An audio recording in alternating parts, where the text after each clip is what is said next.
كلمة انحكت لك ما راح تقدر تنساها، شنو هاي الكلمة؟ كلمة حكت لي والدة طبعا، قال لي لا تعوق في الدراسة.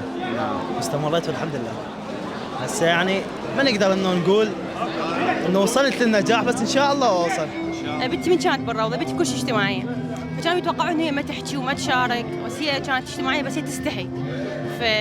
يعني كانت خلوها غير شخصيه وهي ما كانت شخصيتها هيك، فشوي بقت ببالي واشتغلت على هذا الشيء، يعني خليتها تكون اجتماعيه اكثر وتتحاور اكثر. هو مو كلمة للأمانة، هسه هو ولد من ذوي احتياجات الخاصة، من شافنا فرح وشاف الأجواء البغدادية فحسيت الفرحة دخلت داخله، فكلش حبيت هذا الشيء. والله خبر استوى اخويا صار عنده ولد وصار يتعمد استوى خابرون. والله فرحت كل شيء والله. الله يحفظك. الله يوديك. احلى كلمه اللي قالت لي يمه. احلى كلمه وما ممكن تنسي ابدا.